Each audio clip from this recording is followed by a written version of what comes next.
Why is it important to plan your music practice?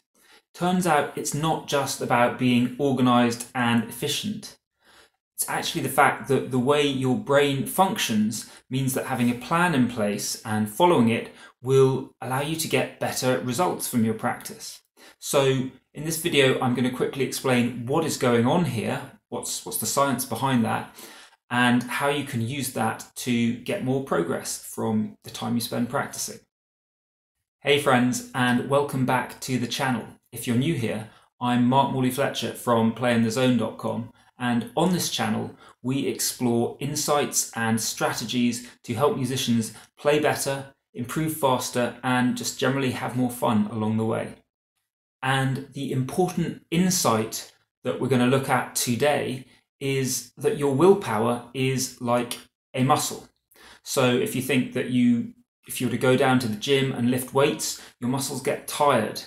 As you go on doing more and more of this, you can lift smaller and smaller weights, and you have to spend some time recovering before you're able to lift that full heavy weight that you're capable of again. And your willpower and all the things associated with it, so your attention, your ability to concentrate, that works in exactly the same way. You have a certain reservoir of willpower, of focus to apply, and as you use it up during the day, that reservoir gets depleted. You have less resources to use, and if you want to get them back again, you need to take some time resting to let them recover and rebuild.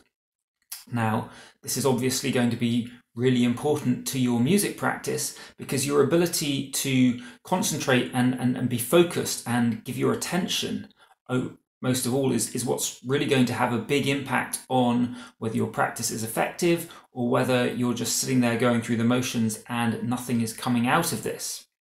So the willpower stuff, yes, you've got to practice in the first place, but it's that resource, that reservoir of attention and focus that's hugely important here. And this is a phenomenon talked about in psychology, a few different ways of looking at it, different aspects of it. You might hear ego depletion mentioned or decision fatigue. And this is because some of the things that deplete your attention, your ability to concentrate, are making decisions and exercising self-control. So that's the willpower bit of it. But every time you are making a decision or you're kind of resisting an impulse, you're exercising this self-control, you are reducing the levels of focus, of concentration that you have available for other things during the day. And practice is going to be one of those areas that you want it. So ideally, you're doing this throughout the day. You're not having to make huge numbers of decisions. You're reducing the numbers of decisions that you have to make. You're reducing the amount of willpower that you have to apply, so that you've got stuff left over for when you really need it. And a classic example that you might see talked about of something like this going on is very important people leading big businesses you'll often see that they wear exactly the same suit every day. And this is one of those examples. What's going on here is they're deliberately choosing, no decision here, not to make a decision in the morning about what clothes to put on. They get up, they know that it's the same suit, there's no decision to be made there. They're not depleting that resource of willpower, of decision making, of attention. And so when the more important decisions come along later in the day that they really do have to deal with, they've got more to give to that. And this is what we can be looking to do with music as well. So if you can do that throughout the day, great. But where I really want to talk about this is there are a lot of decisions that come up as you're practicing.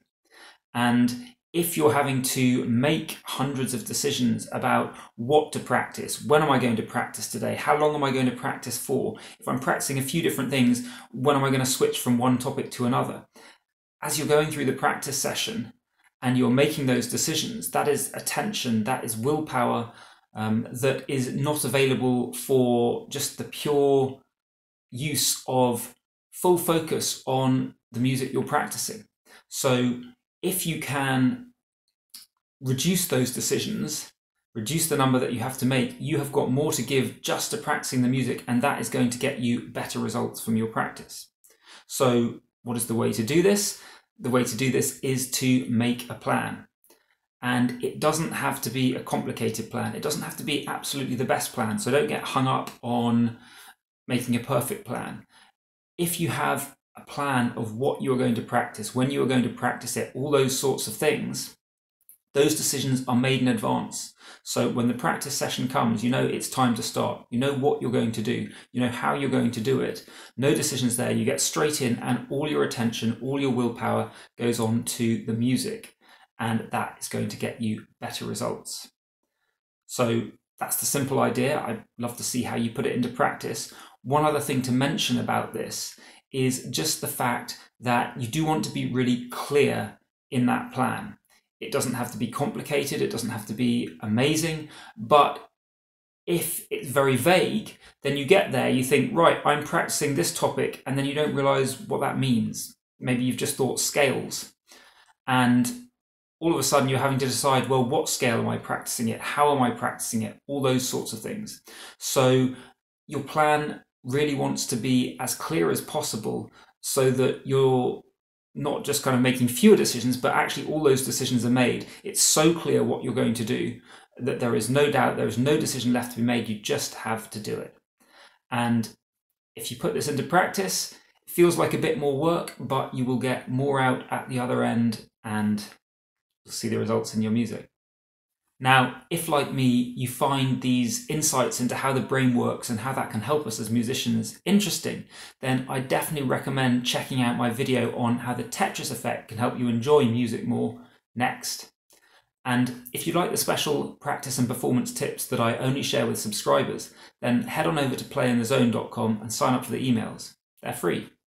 I've been Morley-Fletcher. Thanks so much for watching. Take care, and I'll see you in the next video.